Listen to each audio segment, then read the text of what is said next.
here, and I know Luke's was on the line earlier. Luke, can you still hear us okay? Yeah, me and Katie are still here, yeah. Hi, Katie. So, without further ado, I'm going to hand over to you, Mary, and cool. I'll let you carry on. Thanks so much, Claire. No problem. Okay, so we are having Katie and Luke from Hypo Baby tonight.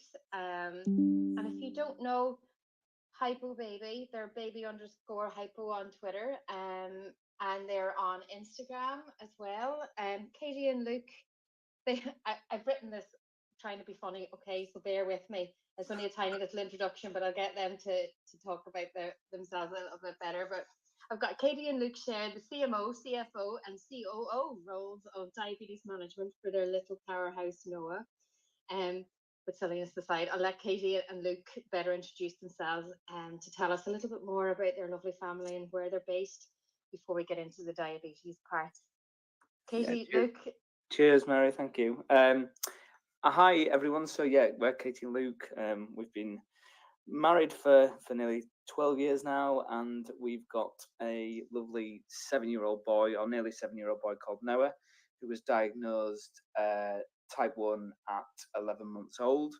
We live in Leeds, and we've previously lived in Birmingham, but now we're up in Leeds, and so that's where we're both from. We've also got a daughter called Leah, who's 3, but I'm sure we'll start talking about both of them soon, I guess. Yes, yeah. Thanks very much. Katie, do you want to add anything in there, or? I don't think so. I think that's we're all good. We both have normal jobs as well as being Noah's manager of all things type 1. So I'm a solicitor, and Luke's a project manager. Yeah. Yeah, you see, that's a whole other part, like, that doesn't go away. No, it definitely doesn't. It definitely doesn't go away. Yeah, so you mentioned that Noah was diagnosed at 11 months, but I know that it wasn't a simple diagnosis for like at 11 months. And can you tell us a little bit? No, actually, halt that, because we'll go into that in a bit more detail. You told us that little bit, but tell us a little bit about the journey through tech you had in a quick fire. Where did you start? What did you move to? What are you on now? Fair enough. So at diagnosis, we were given, or a couple of weeks after diagnosis, we were given a Dexcom G6 alongside sort of multiple daily injections. So up until those couple of weeks, we'd been finger pricking during the night and sort of learning all things type 1. Whether we learned it very well or not is a different story. But yeah, we started on a Dexcom for a couple of months. Then we moved to the Medtronic 640 at the time. So it was a wired pump with their Enlite sensor, or Enlite sensor. The sensor didn't work particularly well on a 1-year-old, so we moved to the Guardian sensor. But because the 640G was a wired pump, and Noah was, or still is, quite a very active little boy, he would be crawling around the house, and we would be giving insulin wired, trying to follow him around. So I'm there crawling around after him, trying to give carbs through this pump. It's not a remote pump, you see. Yeah, exactly. So we're remote now, and I'll come on to that in a minute. But yeah, with it being wired, I think I knackered my back quite substantially. So I can just imagine. Yeah, literally crawling around on the floor after a baby who wants to do whatever he wants to do. Had Luke started to walk before he was diagnosed? No, Noah wasn't. Or sorry, Luke, that's you. No, it's all right. It's all right. He was just crawling. He'd sort of stopped crawling just before diagnosis, but we'll get to that in a minute. But then, yeah, just crawling, and then he took his first steps the day we got his insulin pump, 3 months after diagnosis. But then he kind of gave up for a bit, and then was properly walking a few months later. So that was all happening. Interesting. Yeah, he got bored of it like his dad. And Noah's your eldest as well, so like he didn't have any other children before him, so this is all new and all coming fast. Yeah, exactly. Yeah, so Noah's our firstborn, if you will. But yeah, so after being on the Guardian sensor, for a little bit of time. In 2019, we moved on to the CAM APS closed loop study, which we've stayed on. We started on with a Dana pump and the Dexcom back onto the Dexcom, but because he's a little bit older now, the Dexcom seems to work very well. And now we're currently on the Ipso pump. Oh, lovely. CAM apps closed loop system with the Dexcom. So we've done quite well. But I think in terms of that study piece, and we'll come on to it in a little bit of detail later on. We kind of went for it because Noah was so young at diagnosis. There's not a lot of information out there for babies that are diagnosed. So or tech that's been trialed on little ones, which is why the tech was all quite hit and miss when he was under 1 and 1, because it was all trialed on children who were 2 or older or 4 or older. So we were keen to get involved in the study to try and help them work out how it could work on a very young child. Yeah, because I know that system was only licensed as well for pregnancies too. So like it's a thorough system. Yeah. Yeah.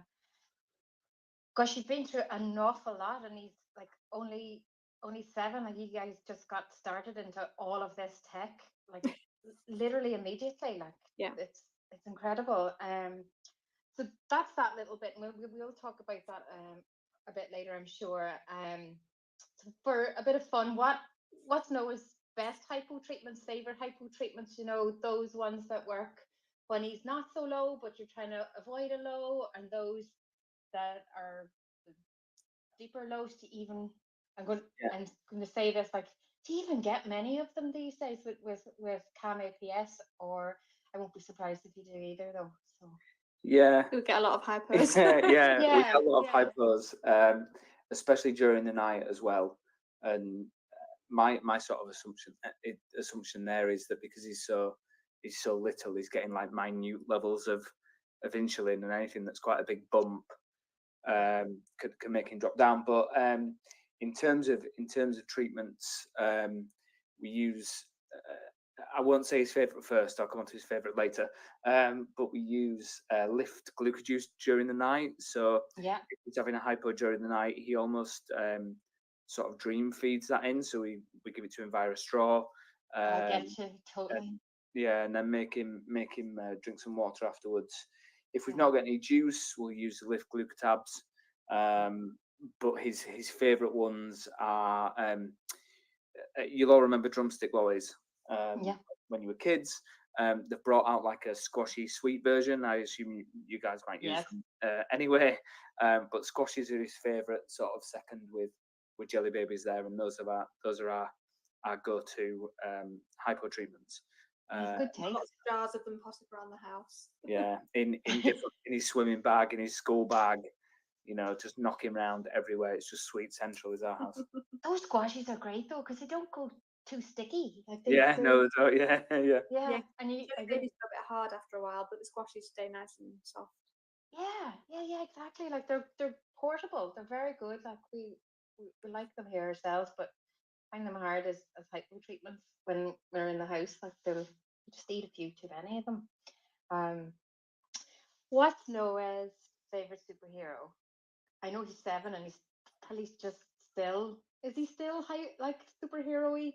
Yeah, he is. He is. I mean, he's more dinosaurs, isn't he? Than he's more Pokemon than anything. Yeah, else. he's currently Pokemon. Yeah, he's currently Pokemon mad. So favorite Pokemon's Pikachu. I'll throw that out there. But his favorite superhero is the Hulk. And he told us because he wants to be strong like the Hulk, and then he showed us his muscles. So yeah. Oh, Johnny's got a Charmander upstairs still. Yes, excellent. He's 14. Love that. It keeps going. Once they're cuddly. Yeah.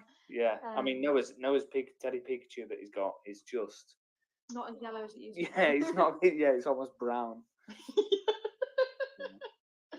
That's good. They need their teddy bears. And then, like, just as a non-diabetes thing, what is your favorite thing to do as a family? Because I know you have a very young family, and it's a busy life, and but what do you love to do to try and fit in? So one of our sort of family traditions, things we try and do maybe once a month or every 6 weeks or so, we make a homemade pizza. So the kids help make the dough, we make a pizza, and then we have a film night. So the kids pick a film, and we all just sit and close the curtains and eat our pizza, and then have some popcorn and watch a film. And the kids, we try and do it not too late, but the kids think they're staying up really late, so they really enjoy that. Okay, do you know, like with Noah being 7 and Leah being 3, that was the age Johnny was diagnosed, and it was on a homemade pizza night. We did it every Friday. Well, not every Friday, probably every other Friday, where we made homemade pizza and all. That's what we did at that time in our lives as well. Like, Yeah. isn't it great? Like, where they choose their toppings and they have a bit of a, they feel they're involved in it, and they do think they're staying up late. I love that. Yeah. Especially in the winter, you can pretend it's really late when it's dark early, and then you put them to bed at like 6 o'clock, and they think they're not really late. You sound like awful parents. Well done, Katie. Excellent. Well, this might come in later. It's like how do you bring the fun in, but still get No, all we the don't. We don't importance do of it? fun. We don't do fun, Mary. We send them to bed. I don't believe you. Find the fun before sex. Yeah, quite. Oh my gosh, but you need your sleep though, and the sleep you get before midnight is just golden. And yeah. Right, okay, so that's a bit of a giggle. Maybe go into the diagnosis story and start there in the early days, because I know at 11 months it's small, but I know it wasn't at 11 months where things started to not feel right. Mm-hmm. Do you, who wants to talk about it, or do you want to Katie's going to talk about it, because I like to storytell and overinflate things. So Katie's going to give the answer to this one. Okay, cool. The realistic answer.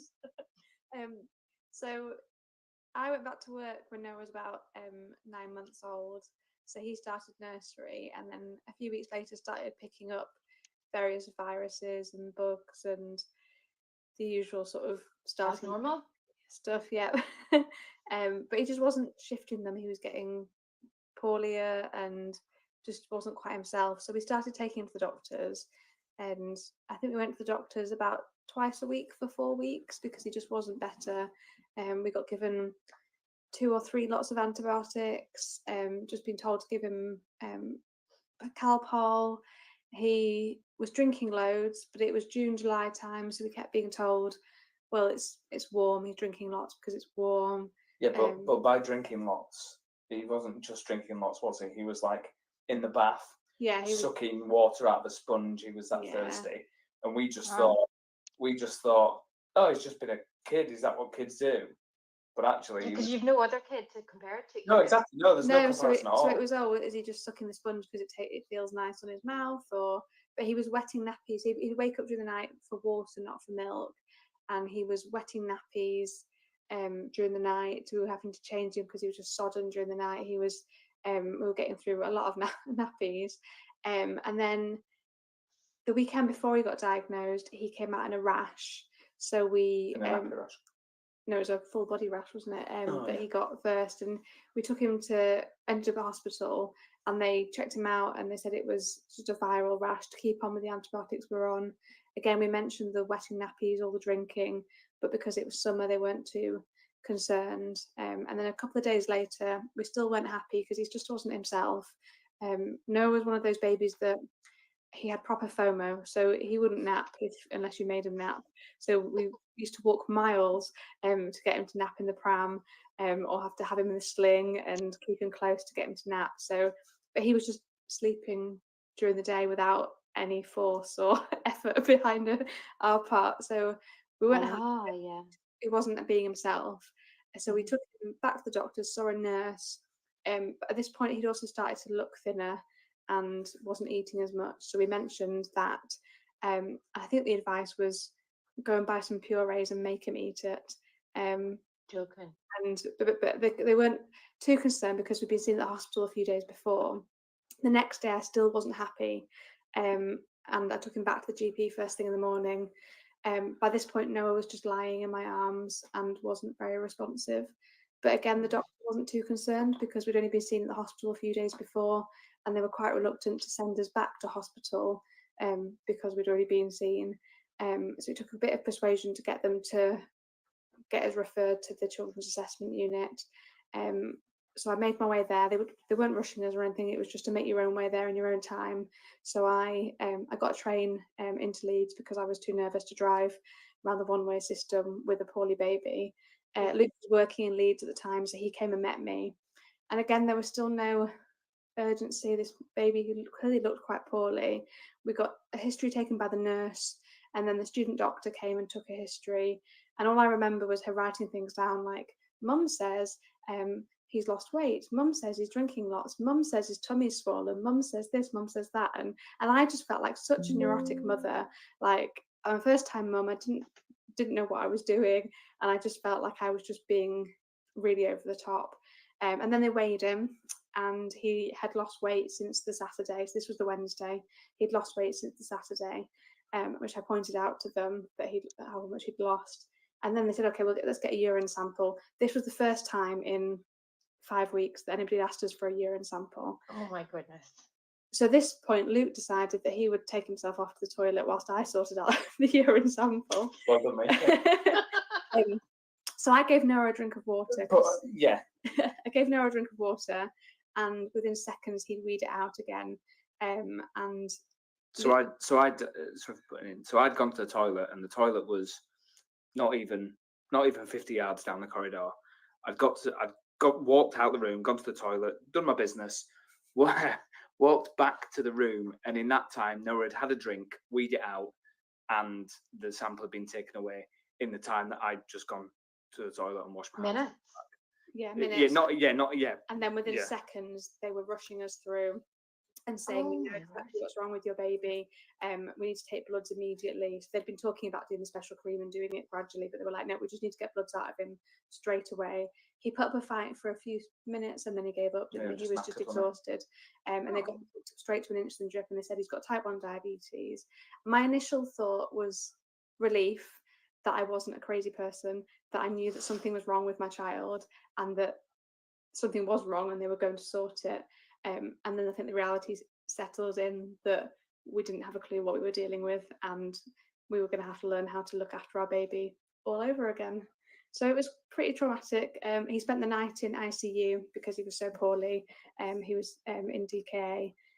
So I think the reason he drunk water and it comes out straight away is because his kidneys weren't working properly. So it was, very, very traumatic. Wow. Like, and this was, what year was this? 2018. It was a really hot summer. You think that they would, type 1 is the most common chronic condition in children, isn't it? And you'd think that they would have a protocol like in 2018. Yeah. Johnny was diagnosed in 2015, which was 3 years before that, not loads before that. They didn't test him either. Like, and Katie, I felt like a neurotic mother as well. Like, and they had us in, and it just, you shouldn't be treated like that. No. I think the doctor, our surgery, obviously we complained to the surgery afterwards and went through a rigmarole with them. I think their rationale, I'm not going to say get out of jail card, but their rationale was that he was so young, they weren't expecting it. Yeah, I think because under 2 is very rare to be diagnosed. But still, nobody at any point, and we didn't know to ask, but nobody did a urine sample or a finger prick, despite us saying that he was drinking loads, he was weeing loads, he was tired, he was looking thinner.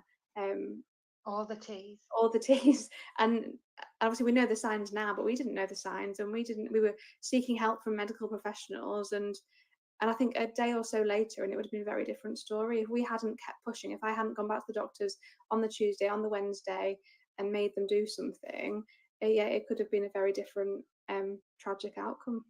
Yeah, and they were all assuming that the ones behind them had been thorough and had gone through certain things when they were all leaning on the one behind it rather than starting afresh and looking at it anew. So how do you feel about how he was diagnosed? Like, he it was so close to something that we wouldn't even talk about. But and you've put in a complaint to the GP, or you mentioned it to the GP. Did that feel like enough? Did it feel like it was the? I think at the time it was such a whirlwind, being diagnosed, learning how to look after him again, trying to go back to work, I get you. going on a holiday, and we'll talk about that in a bit. You know, trying to do all these things and still have some sort of semblance of normality that Yeah, that I don't think there we ever isn't time. stopped. No, I don't think we ever stopped to think about how do we feel about this. And my saying always is, these are the cards that we've been dealt, and we crack on and we deal with it.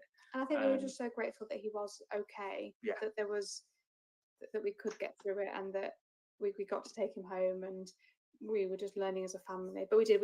I wrote a 3-page letter of complaint. That was the solicitor and me coming out, detailing all the appointments we'd had, and all the signs that we'd pointed out, and then it hadn't been picked up. So they know us quite well at the surgery now, because I think Noah's a case study, so they know now to look out for those signs, even in babies.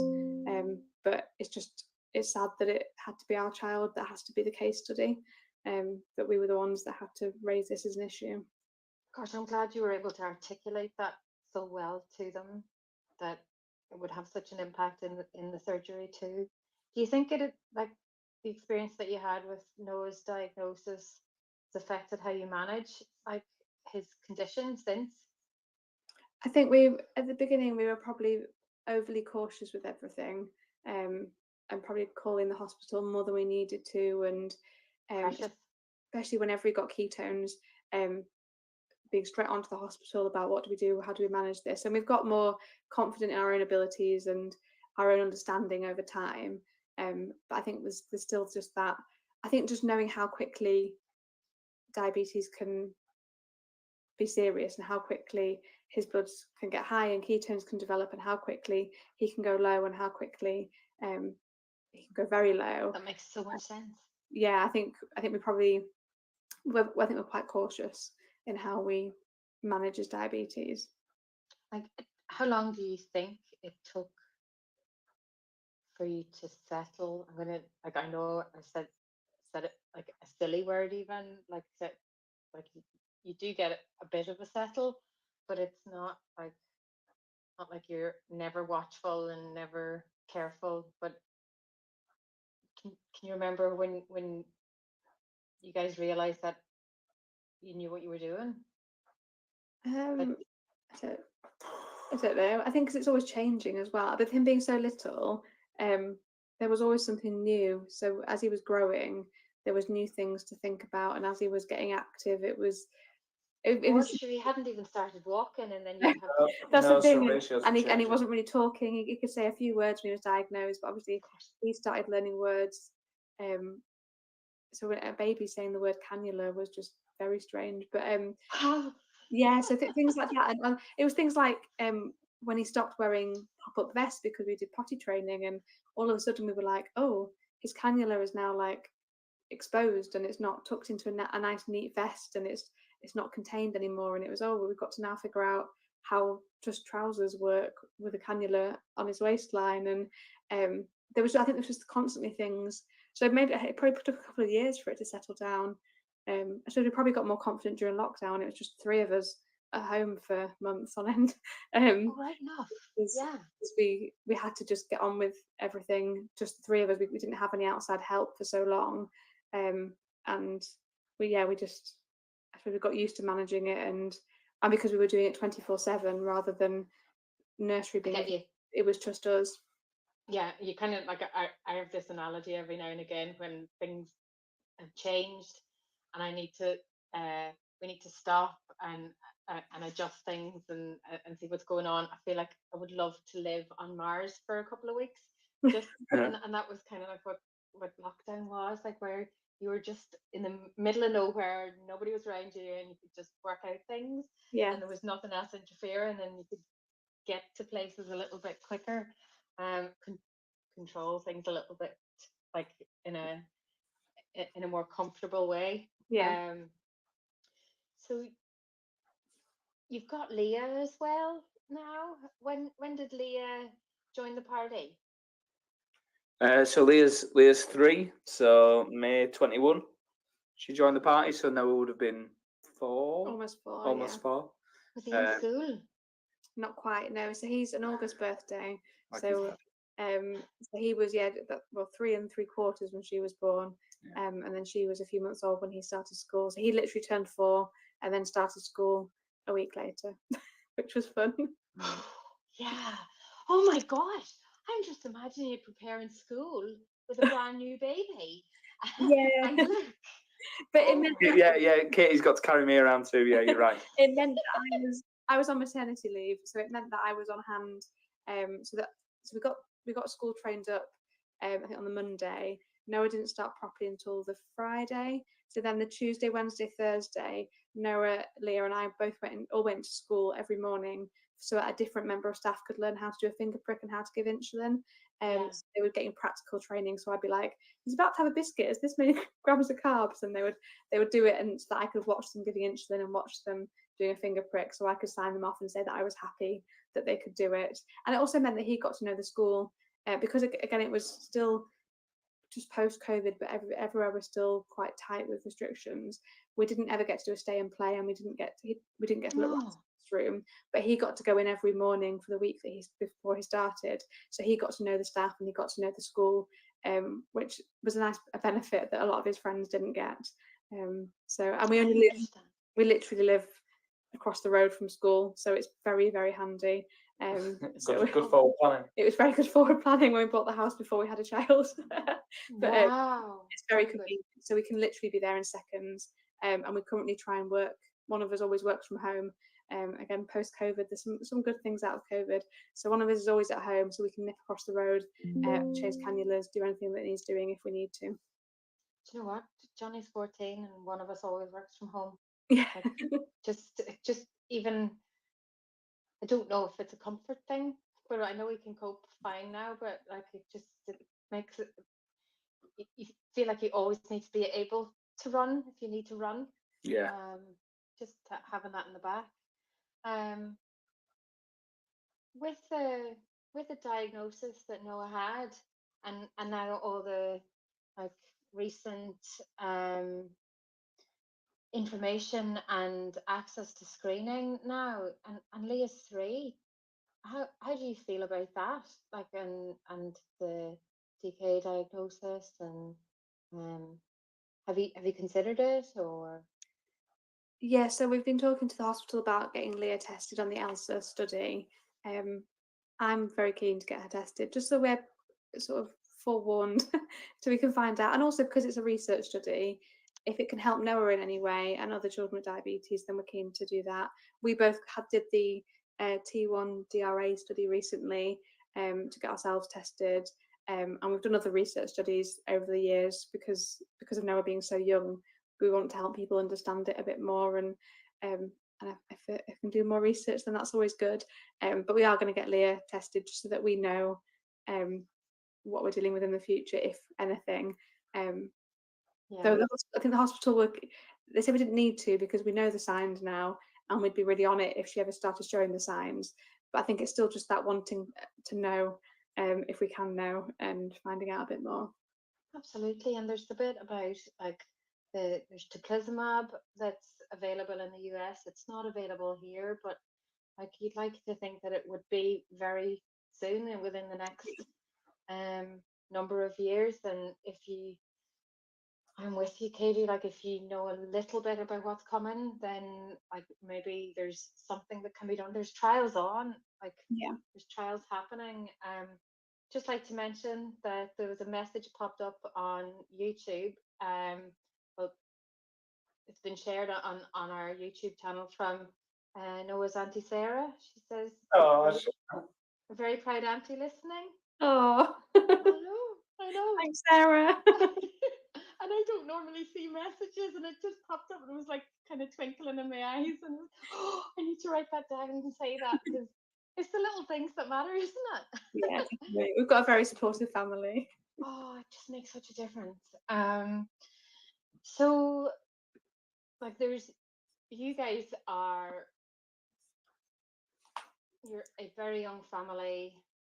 Type 1 is nearly there from the, the very early days, and you've got two little precious minds to nurture, and but there's lots of important things to do with Noah, like that you to still try and slip in and still try and get under the radar and still keep on top of, because clinics come around very fast, and like A1Cs are measured and there's a lot going on and lives are busy. Like, what's important when, like, balancing managing the things that are challenging for Noah's type 1? Like, what do you find the hardest, and what's important to get in?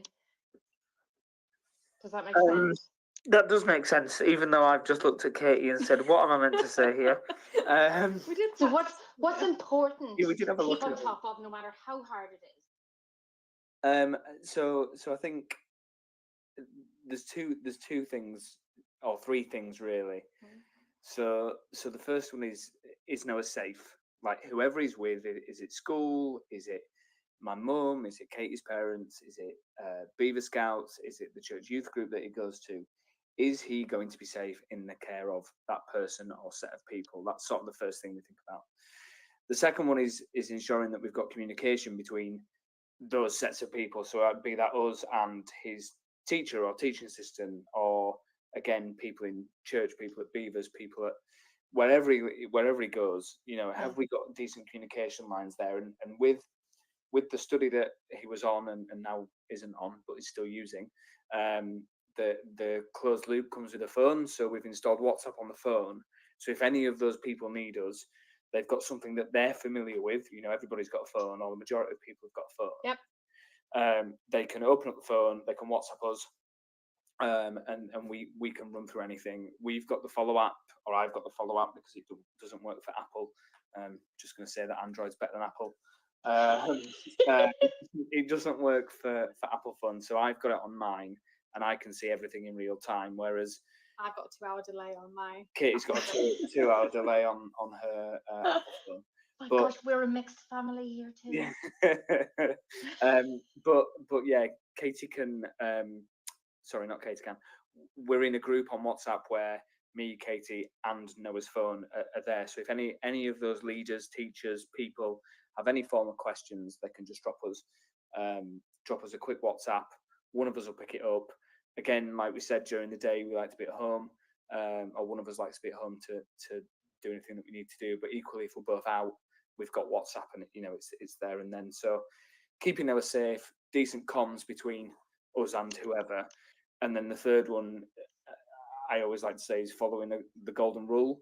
And for me, the golden rule is if his phone beeps and it's below 4, you've got an action that you need to take as a caregiver or somebody who's in charge of Noah. So those are sort of the three things that I like to keep on top of. I think. They're quite simple. I hope that answers it. Yeah. So I had following that then, like, so what makes it challenging?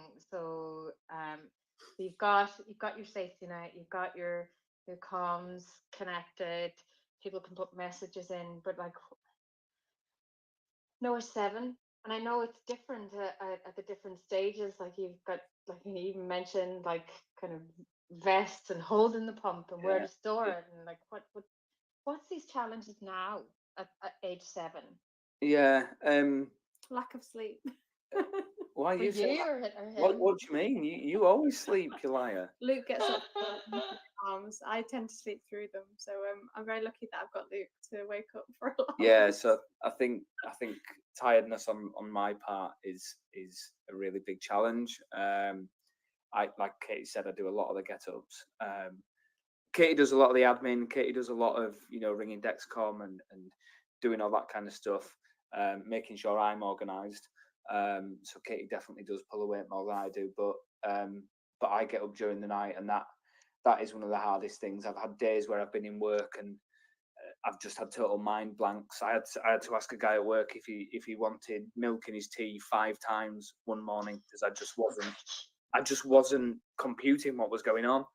And then, but it makes Noah tired as well, because even though Yeah. he goes back to sleep relatively quickly, and he doesn't really react to the alarms. It's more us doing stuff, checking his finger and getting him to sit up and have a hypo treatment, and then some water to wash it all down. He looks shattered quite a lot of the time. Yeah, he looks really Do you tired. know what? He's Like, awake a lot. yeah, like in our house, like um, like I would feel like I've tried to explain this to family, I suppose. Like, so with type 1 in my body and type 1 in Johnny's body, and the nights where he sleeps through, and if there's something with me, if I'm high if I'm even a bit high, like I'm like not too high, or if I am very high, it feels like I've had a couple of glasses of wine the following morning. You're Yeah. tired. Yeah, and I think because neither me or Katie are type 1, we don't have that lived experience with it. And when we talked about this with some friends the other day, didn't we? When what we've been told is if he has a hypo overnight, he'll wake up feeling like he's got a hangover. Now I And you don't know. see, that's one with a headache. Yeah.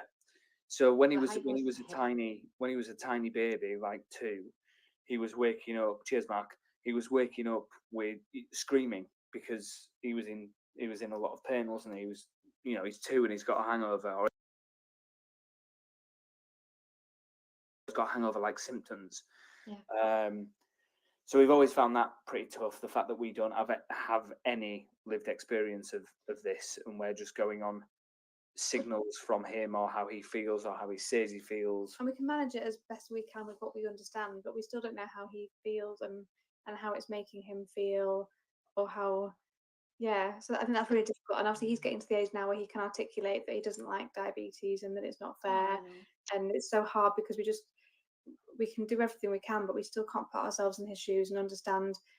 I don't know how I'd react if I was having a cannula changed every 3 days, and I think we don't do that many finger pricks anymore, but finger pricks maybe a couple of finger pricks a day, and yeah, and or having hypos and feeling rubbish, and then going high and feeling rubbish, and we just can't imagine how it feels to feel like that. No. But I think you're like on those days where things are normal, like, but for me, and I'm helping Johnny, like the sleep exhaustion is horrendous. Like my blood sugars could be perfect because I'm on a DIY closed loop. That would be fine, but the sleep, like you just can't get the words out of your head, and you can't um isn't that like a form of torture, isn't it? Sleep Yeah. deprivation. Oh yeah. It's like having a newborn again. I think once he was diagnosed, we were like, "Oh, we're back in the newborn stage again," and we were very lucky. Noah slept through from 4 months old, so we were very lucky. But then all of a sudden, we were back in that sleepless nights and having to get up. And especially in the early days, we were checking loads, and we were getting up to see what his readings were on his had a handset at that point, and then when he had his first pump, the readings were on his pump. So we were really conscious that if he lay on his pump, we might not hear the alarms, we might not react to anything, and so we just didn't get very much sleep. And at the moment, it's still quite hit and miss depending on what alarms are going off. So the other night, when Luke was away, he alarmed I think 3 times, a couple of high alerts, and then also a sensor signal loss alert, which we get quite a lot in the night if he just lies in his arm and his sensor goes off, and then you're having to restart the phone to try and get it to reboot again, and it's so even just 2 or 3 get-ups in a night is tiring. But we get the odd couple of nice nights, and then we get a few really bad nights, and then a couple of nice nights, and there's just no passing to it, which I think is the hard thing. If you're getting really like a newborn baby, isn't it? Like, and you went from having a newborn baby to a window of time where it was okay, and then another type of newborn baby with the diagnosis. And like, I know we'll talk about it in the next little bit about support and all, but I talk about it like it's a newborn baby, but it just doesn't grow up as fast. And you don't get the support that is there with a newborn baby. It's a very different kind of thing because it's an invisible thing. but we will talk about that a little bit later on. Um, wanted to ask about Leah. How does she interact with Noah and the whole diabetes thing? Because she doesn't know any different. No, she doesn't. She she does what I would do and tries to blag sweets when Noah's having a hypo, doesn't she? Yeah, Oh, I love her. she says that she's having a hypo sometimes, and I go, "Are you really having a hypo?" And she's there, she's very cheeky, and she's like, "Yes." So occasionally we give in, and she can have a jelly baby or a squashy as well. But most of the time we're like, "No, you haven't got diabetes. You can't have any sweets."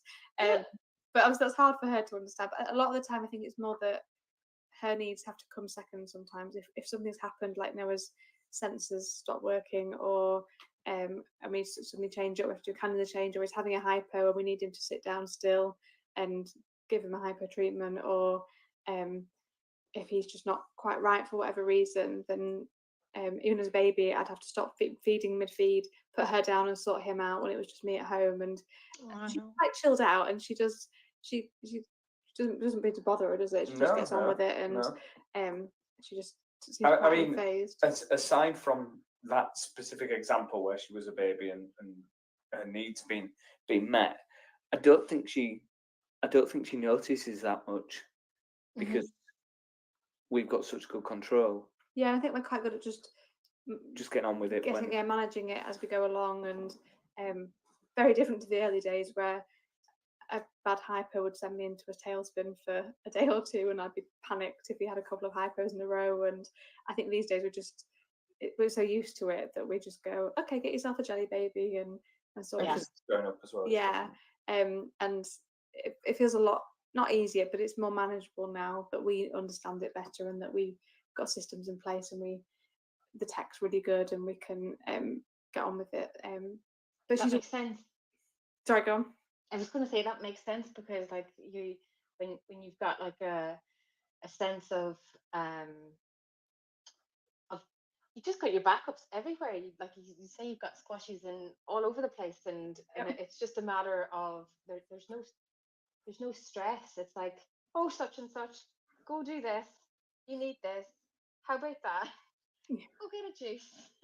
Or maybe you don't even tell Noah to go do it himself. Like I now tell Johnny, like, you need a juice. No, you need a juice this time, John. Juice this time. He's like, okay. So there's like you react to stress, but when it's not stressful, you've got all your backups everywhere, then it just kind of all flows. What was I going to say next? I've got like there's a lot to do when you want to thrive with type 1 in the house. And you kind of hinted at like you do nights then, Luke, a lot of the nights, and Katie, you look after the admin. You get up during the night. Katie does get up. Yeah, I've given her a bit of a disservice there. She just goes. You know, if let's say we had 50 hypos a week, she might do one. You know. Every so often he kicks me and makes me get up and do stuff. Yeah. But I think like in most houses, like I think about single parents a lot actually, and I think, how do they do that? Yeah, I don't know. I don't know either. Yeah, because we like the fact that if something's happening during the night, there's somebody else that you can sense check with, and you can say, "Oh, I've done this. Is that okay?" Yeah, exactly. And I think we, as adults, I think when nobody else is there, when our parents aren't there, and like, not that I was diagnosed when I was 18, but like you say, got somebody to sense check with, and I think that's something really important. Like, there's two people, even though the other person's fast asleep. Yeah, So when he's poorly, we divvy up the night in 2-hour blocks because obviously, like ketones and things like that, we need to be checked. Yeah. So we'll divide up the night into 2-hour blocks where, you know, if it's, I'll stay up till midnight, Katie will get up at 2, I'll get up at 4, she'll get up at 6, that kind of thing. Yeah.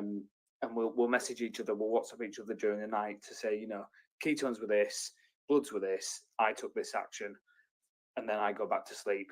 2 hours later, Katie recycles that, and we come back, and, you know, so on and so forth. So having that sort of tag team element is quite good. And I know I know you're going to go on to support in a bit, and that tag team analogy is what I like to talk about. You know, Do you know what? We scoot into that because, like, I just say it's 9:15, and I know you guys.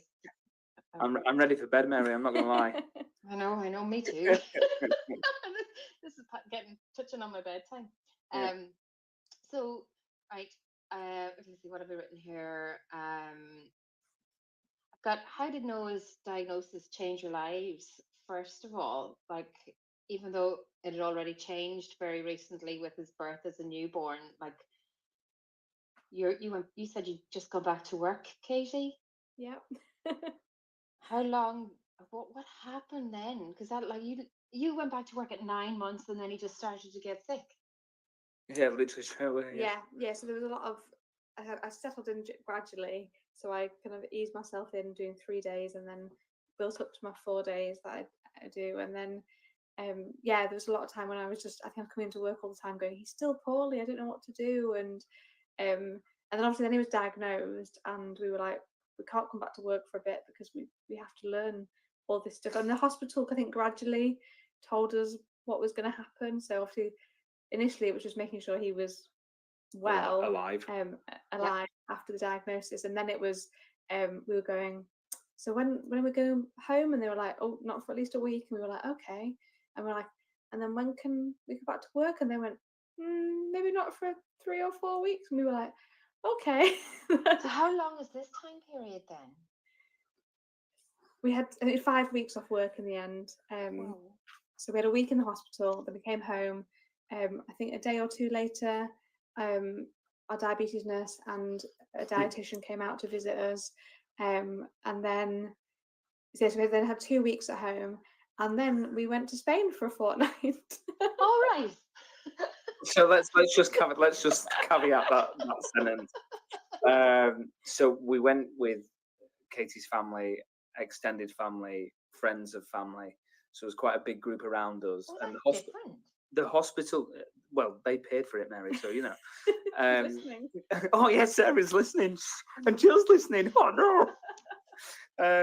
Sorry, mother-in-law. That sounds amazing. That sounds amazing, though. Like, so they're around you.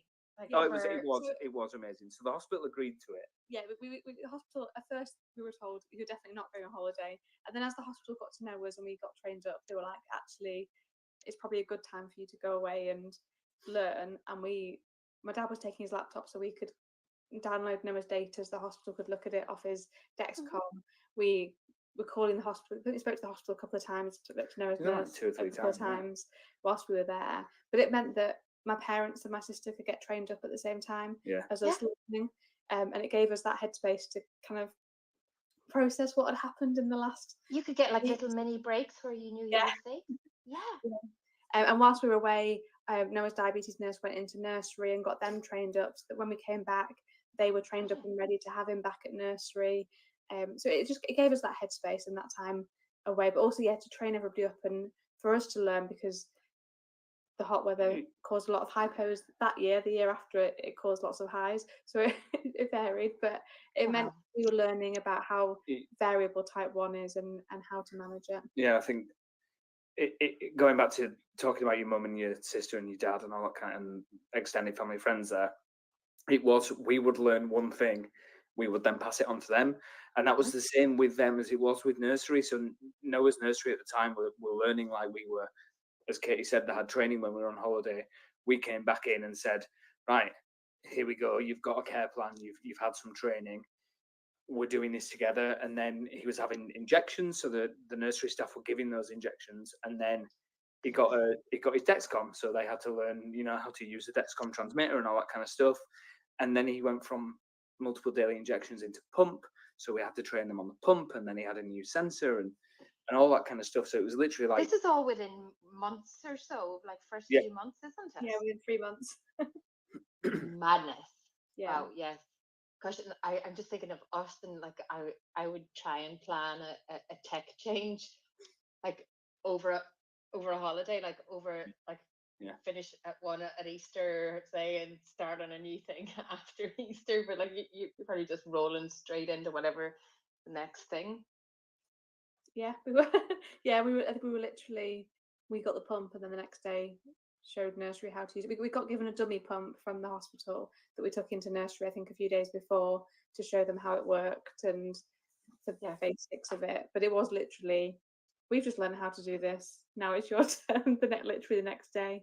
So then they were really good and they rolled with it. And by the end of Noah's 3 years there, they were just as confident and competent as we were in looking It's at. all the little things, isn't it? It's Yeah. not big things. It's just feeling safe and knowing that you're across the road and Yeah. well, maybe they weren't across the road at that point, but No. yeah. Let's see what we're going. So how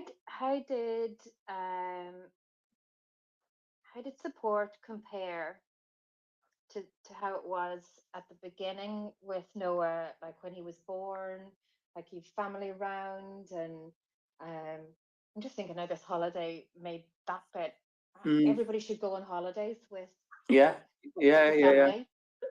Yeah, I mean, in that regard, we were really lucky, and we do have really strong family connections. The issue we had sort of 3 months into diagnosis, my dad passed away, so a lot of this that Katie's saying about pump start and all this kind of stuff, I don't really remember too much. But because Dad's not here anymore, having that sort of tag team piece for my mum is a little bit harder. So my brothers are still around. One of my brothers lives at home, lives at mum's, and he's around to tag team with mum if he needs it. So that's sort of my side of the family, and then Katie's family, Katie's mum and dad, are absolutely lifesavers. To be honest, Talk to us about that tag team then. Like, so there's yeah. two So people. obviously we've got two, Noah and Leah now. If especially when Leah was a baby, if Leah was up during the night crying, for example, and then Noah had a hypo, it's not just one person trying to do both things. When we were talking about that single parent stuff, it's not just one person trying to do two things, and that's the way we've always worked it as a team. And having that sense check, like we talked about earlier, so like if Noah's with my parents and they're doing a cannula change, having somebody else to go, am I doing it right? Does this look? Is this how Katie and Luke showed us how to do it? And just having that sense check, or he's been hypo for a while now. Do you think we should do something different? And just having that, especially when you're not dealing with it on a day-to-day basis, you're just doing it in short bursts every so often. Having that person to say, are we doing it right? Is this what we're supposed to be doing? Or can we just check this with each other? Which we still do now if we need to. But I think just having that reassurance that it's going okay. Yeah, and like it's I did say, but like a little bit earlier, like it's just the little things. It's like the cross checking to make sure it's okay, and it's not. And you're doing that in your head as well, and that's the kind of help that you need. And some people just want to give you big help, and you don't need big help. You just need like the odd little thing, like every now and again. Yeah, definitely. So with that, like obviously, as we've said, Nigel and Jill will have Noah for Noah and Leah for overnight, or they'll come over and spend time with them. My mum will have them for a couple of hours. People from church, his little school friends will have him over for a bit as well. So there are support networks in place that do those beavers, things. But beavers and camping. We've not been camping yet, but had a sleepover. He's had a sleepover, yeah. So that's a good point. Inside in it, like in the church hall, yeah. So I used to be a beaver leader, like we did beavers. Ah, right, nice. So me and one of the beaver leaders were texting until about 1:30, I think, in the morning, because he had a hypo about midnight. And he had loads of sense errors because we hadn't really thought about the fact that he was lying on a hard floor. And he kept sleeping on his arm. So I think they were up with sense errors most hours. So next time we'll send him with an airbed. No, we won't. He's not getting the comfort life. He needs to sleep on a carry mat. He's just going to have his sensor somewhere else on his body. Yeah. Yeah. Oh gosh, I remember there was one night, one sleepover, and you know, like the way like some kids will just bring loads of sweets and they had them hid in the tent Yeah. and they just fill their boots with all the sweets and, and all the fizzy drinks too. So there was like up and down to the toilet. Everybody was up and down to the toilet, and there were high blood sugars and the And amount of. I think with that, my thoughts are, do it. You know, you're still, Oh you're yeah, still a child. You know, eat those things and 100%. drink those drinks. Definitely. Have the fun. Like that's like I became a leader just to because I couldn't cope. Well, he couldn't have gone, Yeah. but it just enabled everything, and it made it all like we're on holidays. Mhm, Like, I yeah. was doing it too. So, um, yeah. How do you make all the diabetes things small for Noah so that it's not like I know he said he doesn't like diabetes, and I know he said that, and Yeah. um, Awesome. but how do you try and make it small? Because I'm just thinking for adults, like, and we don't have parents doing the bits and bobs for us. Like I talk about diabetes being like type 1 being like an iceberg in particular, and when you're on insulin, whatever type of diabetes you have, and you're on insulin, not the insulin, the carb, but the taking the insulin bit, the administration of it is the bit that's visible and the bit above the water, but the bit below the water is all the other stuff. And as parents, we do lots of that thing because there's frustrations with lots of that, like keeping on top of consumables and phoning like the companies, like when you've got failures and when they fall off, and like put them back on is another thing. When you don't have them put back on, that's a whole other thing. And then there's like all the emotional stuff, and we try and minimize it ourselves, but when we minimize it ourselves, like there's nobody else there trying still doing it for us. How do you minimize it for Noah, if that question makes sense with that context? Luke's looking at me. No. um, yeah, so I think we try and be organised. I think we try and make sure that we can just get on with life and try and make it diabetes seem as small as possible. Yeah, we don't let it stop us, do we? So we make sure that if we're going out for the day, that we're organised, that we've got a spare pen in case his cannula comes out, which happens occasionally, that we've got his testing strips, and he's got a pup case, we call it. It's a little case with a dog on it, and it's got all of his supplies in it in one place, so that we can take that with us, and we know that if his sensor starts failing, like it did at a party on Saturday, that we can check his finger and keep on top of everything. That we've got loads of hypo treatments in the bag, just in case. That's it.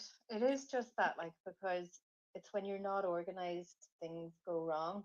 Yeah, I think then trying when things do go wrong, trying not to flap. I can flap a bit, but You're a massive flapper. but trying not to flap so that he doesn't get all anxious about it. Yeah. We just kind of go, okay, your cannulas come out. So at swimming on Sunday evening, yesterday evening, he came out halfway through because he'd knocked his Dexcom on the side, and his Dexcom that had been in for less than 24 hours had fallen out. And I was like, let's go back in the pool, we'll sort it later. And it was all fine, but yeah, just trying to make it seem a little bit less of a big deal to him, so that we're just like, okay, we'll deal with it, it's fine, so that when he is dealing with that stuff himself, that it feels manageable and it feels he can still, I know how to do this, I know what I'm doing. The pool is a weird one, isn't it? Because you can't really see the blood sugars when their arms are, when their sensors below the water. Like they have to kind of almost wave their arms about. Well, I know with labour you have to. Do you have to do that? You have to do that with Dexcom too, because it's Bluetooth. It doesn't travel through water. So you broke up a little bit there, Mary, but Sorry. no, it's okay. But with the Dexcom, he just goes swimming as normal. In terms of that Bluetooth range, we just take a hit and know that we are going to be out of range for the half an hour that's in the pool.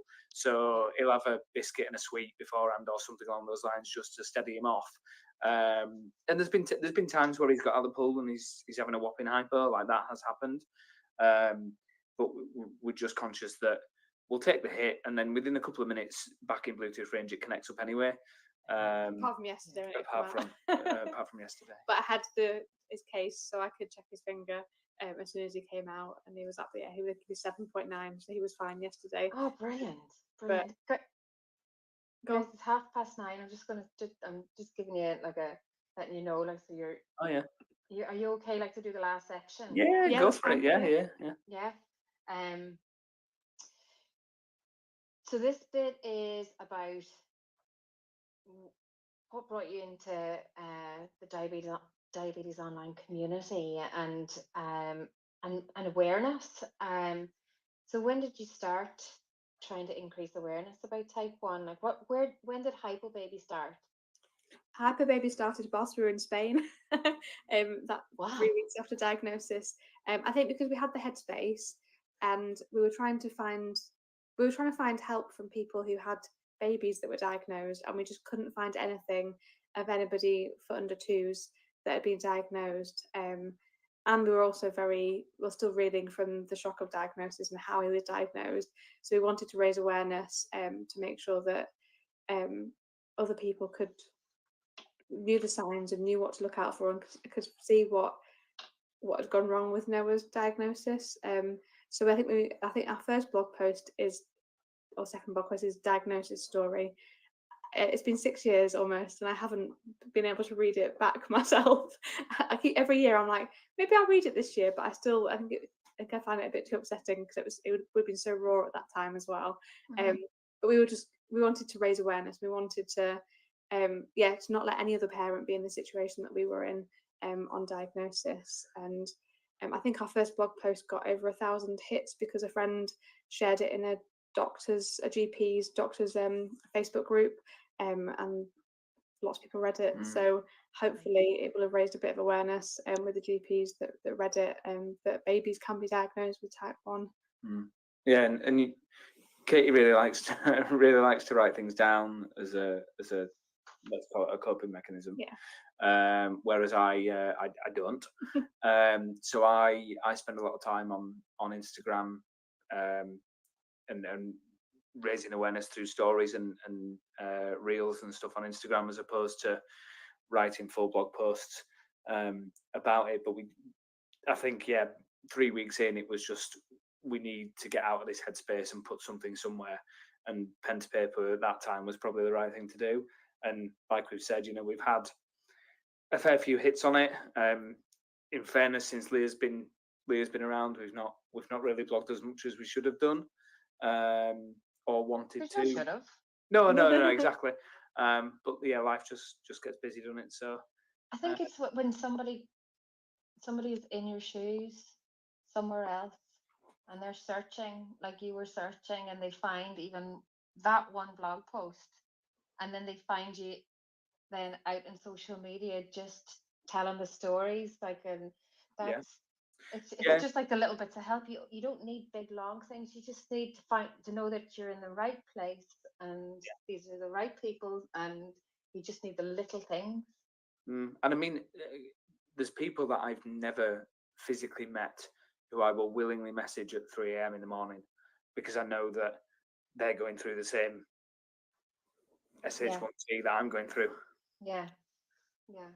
So I think we all feel that in the community, like, where like there are that there are similar stories, because it's so like everybody is so different, and at different stages and different ages and different challenges within those ages and sexes and access and all those things that that if you were in their shoes before, and they're now in yours. What was next?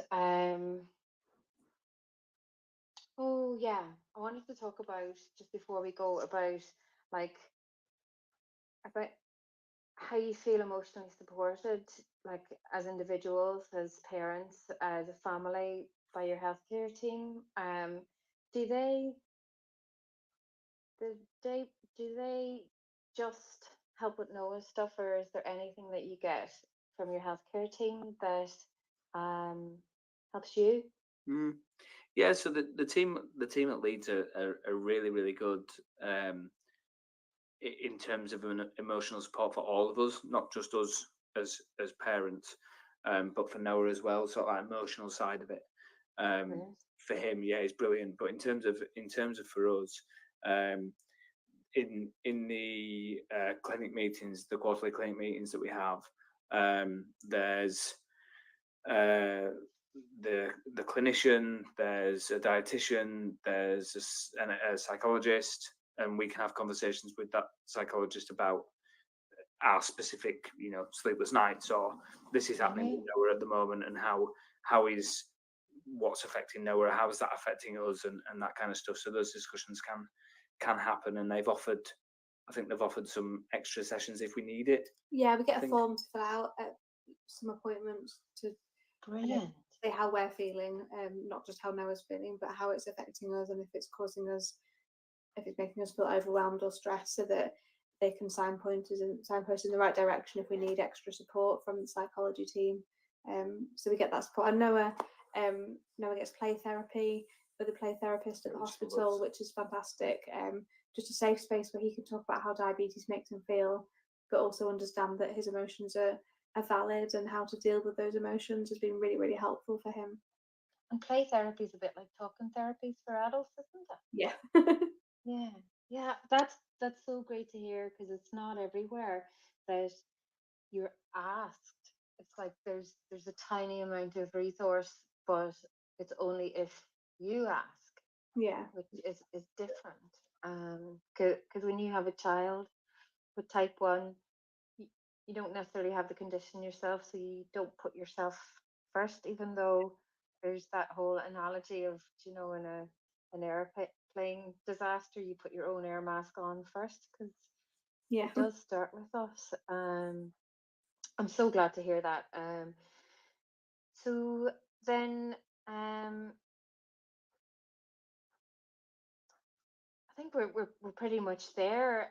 If you want to add anything about anything you're doing with Hypo Baby, Luke and Katie, is there anything that any little projects you're involved in, or anything you're working on, or do you?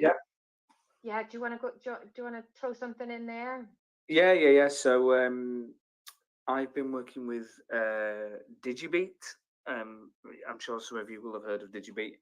There's a lot of resources for teachers in schools and children and parents of type 1 diabetics and anyone connected with it, really. But I've been working with, so I used to be a teacher a long time ago, and I've been working with Digibeat to inform their sort of schools program and how they train teachers and things like that. So that's been quite cool.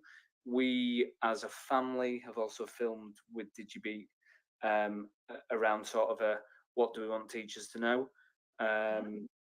aspect. So yeah. So watch the space, because we'll be featuring some videos soon. Yeah. Oh, brilliant! Like, so what would that be like with that sounds brilliant. It's like what's important to, like, for any child with type 1 in the school type thing, but those high level things, is that right then? Or Yeah, sort of a high level overview of, when we get to school, this happens, and these are the questions that we ask. This is what I'd want a teacher to know, even down to how Noah enjoys school and how the TAs or teachers, speak to him and work with him, and how he feels about his diabetes in school as well. So there were a few families there that they've been filming with across a weekend. So yeah, just that. yeah, it'd be well good. That would be so shared, like, and pointed back to, especially in, like, just see it in August, like just before school starts back. Yeah, And exactly. we all have different school starting back times, because we've just gone on holidays here in Northern Ireland last Friday, right, till the end of August. And I know you guys are another couple of weeks, or 3 weeks maybe. Yeah, 3 weeks. You're on the countdown, and it gets so busy this time of year too. All the clubs finish up for the summer, and there's like this thing and that thing, and you're running around like a headless chicken too. So last thing then is, what would you say to other parents that you've learned so far on your journey? Um, Listening. I I think for me, it's try and educate yourself as much as you can. Be that reading books or doing a bit of googling or whatever, but dive into the community as much as you can. Seek that advice from seasoned pros, that kind of stuff, because there's always somebody there to help you. So, be that 3 in the morning, be that anytime during the day, be that reading a blog. Don't be afraid to ask. The two random people in Leeds have been writing. But yeah, exactly. Don't be afraid to ask. Anybody. Yeah. But equally, with that in mind, things that I say. If I say, "Oh well, I do this for Noah," you want to run it by your hospital or your DSM. That kind of Exactly. so Yeah. that was a big caveat, that wasn't it? Yeah, but some But things aren't. Most things aren't advice. It's like tips. yeah, It's exactly. little Yeah, things. no, I know. Yeah, yeah, Each type 1 child's different, and how they react, their bloods react to different things is different, and Mm. the tech they're on is different, and how they react to the tech is different. So yeah, it can vary, can't it? Mm. That's a big one, you see, because like we know that each child is different, but other people don't realize that the tech is so different. The different combinations of the tech Yeah. make it more different, and the things that you can do with it as parents is different depending on whatever tech that they have. Yeah, They exactly. don't make it simple. No, they don't. They don't. No, and so what about for adults? Because like I think as a family, helping a little guy just be his best self, be his play with his Pikachu and Yeah. just with his little sister and like Yeah.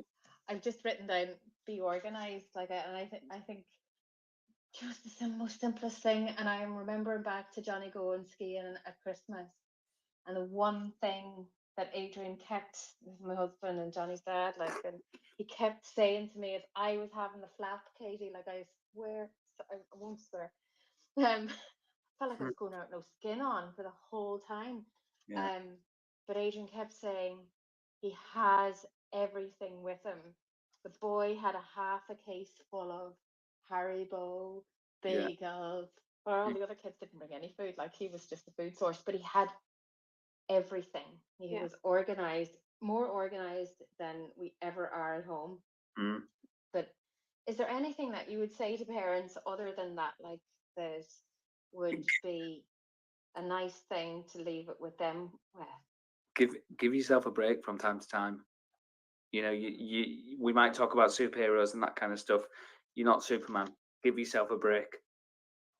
I love Yeah, that. and have that support network of family and friends that can look after your child, so that you can. I know you can't fully switch off, but that you can have a break and you can have have Some me hopefully time. an unbroken night's sleep.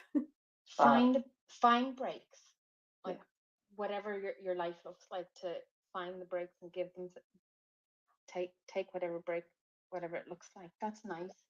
I think you just keep going. You try to keep going. Yeah. Guys, thank you so much. Before we go, where can people best find you? Where do you like to be found? So I tend to be found on Instagram more than Twitter. Katie's the tweeter, or sorry, X, formerly Twitter. But yeah, we are. What are we? Baby_hypo on Twitter. Yeah, we are. And then on Instagram, I've got a bit of a convoluted name, but it's What's Man, as in like a superhero. So What's Man, the number 10, and then I think it's _Hypo Daddy. So good luck finding that one. But yeah, What's Man 10 _Hypo Daddy, and that's where I do most of my stuff. I find it a bit of an easier interface than Twitter. Just talking through, we're having a hypo at this time, or this has happened, that kind of stuff. And there's really, I should split it up between my life and being a type 1 dad, but there's no should. There's That's lots great. of random music, very eclectic music choices in my stories as well. So Watches. and watches, yeah, watches, yeah. I forgot about that. Random. Yeah, I like a good watch. But yeah, that's where you'll find us. You'll also Cool. find us. The blog is on WordPress, so if you just search Hypo Baby WordPress, you'll be able to see things that we wrote a couple of years ago. I did one recently. There's one recent one. But that's I it. think yeah, I don't think you need to have too many. I think it's just more like it's an anchor place where people can Yeah, it is. find Yeah, where you are now. definitely. I think it's perfect. I think it's perfect. But no, and things like this. I mean, I think I've been to a couple of diabetes chats before, but not for a while. So getting back into this is really useful, and having that space to just talk is good. I think that like this format here is a nice, comfortable way because you can't make a conversation so concise. Like there's Not so like many. this, not on this subject.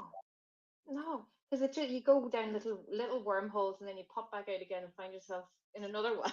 Like to do it to a quick kind of how do you write about this? How many words is this kind of a conversation? Like in this this will be on our YouTube channel and it's recorded and it's another source for people to find you on too. So Yeah, thank yeah, you. definitely. No, thank you. Thanks for having us. Loved having you. So that's the end of our guest chat, and we've got a bit of an open forum now until 10:30. If Right. anybody